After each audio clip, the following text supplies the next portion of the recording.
This is Marianne Martindale from the Alliance for a Better Utah, and welcome to the Better Utah Beat.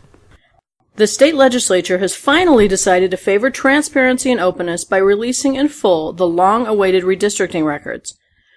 With 16,000 pages worth of documents to be poured over, it's unclear why the Republican-controlled legislature finally decided to release the records, but their release just days after the election has some politicos scratching their heads. To catch you up to speed, in October of last year, Utah went through the decennial process of redistricting, where the boundaries of political districts are redrawn based on the current population density.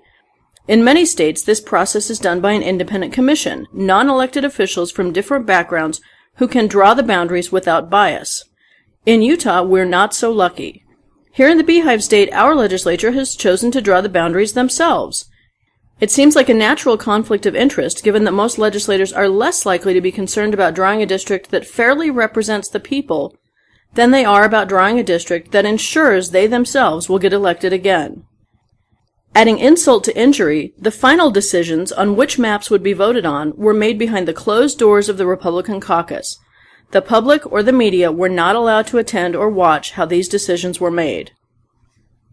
After the long process finished last fall, both major political parties of Utah filed open records requests to see internal communications between legislators about the redistricting efforts.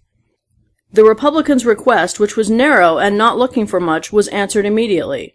On the other side of the political aisle, the Democrats submitted a much broader request, searching for evidence of foul play among legislators. The legislature refused to release the documents to the Democratic Party unless a total of $15,000 was paid.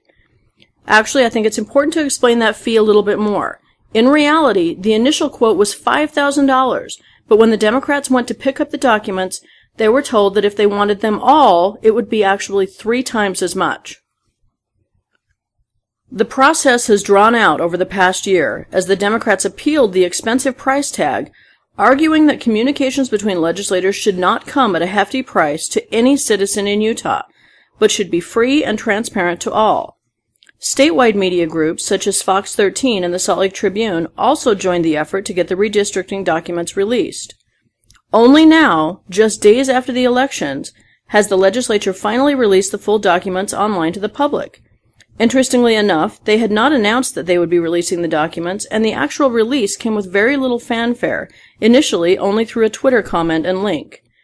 The legislative webpage also includes a lengthy and extremely biased explanation of the request for the documents, and intends to paint the legislature as overly magnanimous in their decision to post these documents for free. It will be interesting to watch over the next few weeks as different citizens, newspapers, and news outlets carefully review the more than 16,000 pages of documents to find out what really happened behind the closed doors of the legislature. We at Alliance for a Better Utah are wading through them slowly, although with the publicly stated practice of Senate President Michael Waddups that he deletes communications early and often, we aren't likely to find any smoking guns. But we'll let you know. In other news, GOP lawmakers have also sent a letter to Governor Herbert demanding that he decline to set up health exchanges for Utah as part of the Affordable Care Act, and instead let the federal government set up and manage the exchange for Utah. It's a curious position to take by so many lawmakers who have built their political careers on anti-federal government rhetoric, but we imagine this is only just getting started. The 2013 legislative session is right around the corner, and with more than 500,000 Utahns currently uninsured, it's almost a guarantee that healthcare will be taking a prime role on Capitol Hill. From all of us at Alliance for a Better Utah, we wish you a happy and safe Thanksgiving holiday. Until next week, this is Marianne Martindale from the Alliance for a Better Utah with this week's edition of the Better Utah Beat.